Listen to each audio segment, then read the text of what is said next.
بسم اللہ الرحمن الرحیم۔ السلام علیکم اسٹوڈینٹس، کیسے ہیں آپ سب؟ امید ہے کہ آپ سب ٹھیک ہوں گے۔ آپ سب بچوں کو کنتاب پبلشر اسلامیات کلاس پنجم میں خوش آمدید کہتے ہیں۔ آج ہم سبق نمبر 5 کی پڑھائی کریں گے اور مشق بھی حل کریں گے، صفحہ نمبر 25 سے لے کے صفحہ نمبر 28 تک۔ تو بچوں، آج کا ہمارا ٹاپک ہے روزے کا تعارف اور اہمیت۔ مقصد روزے کی فرضیت، فضیلت اور فوائد کے بارے میں جان سکے۔ تعارف: روزہ کو عربی زبان میں صوم کہتے ہیں، جس کی جمع صیام ہے۔ صوم کا مطلب رک جانا یا خاموش رہنا ہے۔ شرعی اصطلاح میں صبح صادق سے لے کر غروب آفتاب تک کھانے پینے اور مخصوص نفسانی خواہشات سے روکے رہنے کو صوم یعنی روزہ کہا جاتا ہے۔ روزہ اسلام کا تیسرا رکن ہے اور دوسرا فرض ہے۔ روزہ جسمانی عبادت ہے جس میں صبح صادق سے لے کر غروب آفتاب تک کھانے پینے اور چند دوسرے کاموں سے اپنے آپ کو روکنا ہوتا ہے۔ روزہ ہماری صحت کی حفاظت کرتا ہے اور گناہوں سے بچاتا ہے۔ روزے کی فرضیت: روزہ اسلام کا بنیادی رکن ہے۔ روزہ ایک فرض عبادت ہے، البتہ سفر اور مرض کی حالت میں روزہ نہ رکھنے کی اجازت ہے۔ روزے کی فرضیت صرف اسی امت کے لیے نہیں بلکہ اس سے پچھلی امتوں پر بھی تھی۔ اللہ تعالیٰ کا ارشاد ہے، یا ایھا الذین آمنوا کتب علیکم الصیام کما کتب علی الذین من قبلکم لعلکم تتقون۔ سورہ البقرہ آیت نمبر 183۔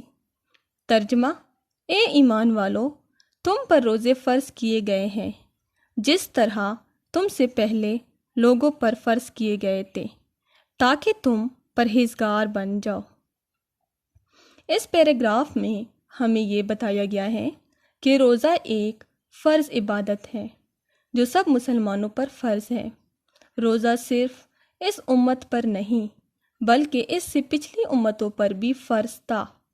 روزہ رکھتے وقت سحری کی دعا اور افطاری کی دعا پڑھی جاتی ہے۔ ماہ رمضان میں ایک رات ایسی بھی آتی ہے جس میں عبادت کرنے سے 1000 مہینوں کی عبادت کا اجر و ثواب ملتا ہے۔ رمضان کے علاوہ بھی چند اسلامی مہینوں میں نفلی روزے رکھے جاتے ہیں۔ روزے کی اہمیت: روزہ بہت اہم جسمانی عبادت ہے۔ روزہ انسانی بھائی چارے اور ہمدردی کا جذبہ پیدا کرتا ہے، اس لیے رمضان کو ہمدردی کا مہینہ قرار دیا گیا ہے۔ روزہ رکھنے سے انسان کو غریبوں کی بھوک و پیاس کی تکلیف کا احساس ہو جاتا ہے۔ روزہ رکھنے سے انسان جسمانی طور پر صحت مند رہتا ہے، بہت سی بیماریوں سے بچ جاتا ہے۔ روزہ دار کے لیے اللہ تعالیٰ نے بڑا اجر رکھا ہے۔ رسول اللہ صلی اللہ علیہ وآلہ وسلم نے فرمایا کہ اللہ تعالیٰ ارشاد فرماتا ہے کہ روزہ میرے لیے ہے اور میں خود اس کا بدلہ دوں گا۔ ایک اور جگہ آپ صلی اللہ علیہ وآلہ وسلم نے فرمایا، روزہ دار کی دعا اللہ تعالیٰ قبول فرماتا ہے۔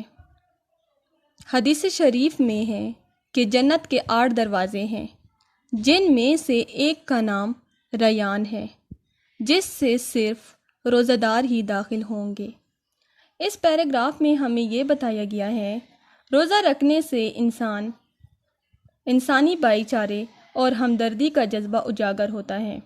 روزہ رکھنے سے دوسرے لوگوں کی بھوک اور پیاس کا احساس ہوتا ہے، اس لیے رمضان المبارک کو صبر اور ہمدردی کا مہینہ قرار دیا ہے۔ روزہ رکھنے سے انسان بہت سی بیماریوں سے بچا رہتا ہے اور انسان جسمانی طور پر صحت مند رہتا ہے۔ روزہ دار کی دعا اللہ تعالیٰ قبول فرماتا ہے۔ اللہ تعالیٰ کا ارشاد ہے، روزہ میرے لیے ہے اور میں خود اس کا بدلہ دوں گا۔ آپ صلی اللہ علیہ وآلہ وسلم نے فرمایا، روزہ دار کی دعا اللہ تعالیٰ قبول فرماتا ہے۔ حدیث شریف میں ہے کہ جنت کے 8 دروازے ہیں جن میں سے ایک کا نام ریان ہے، جس سے صرف روزہ دار ہی داخل ہوں گے۔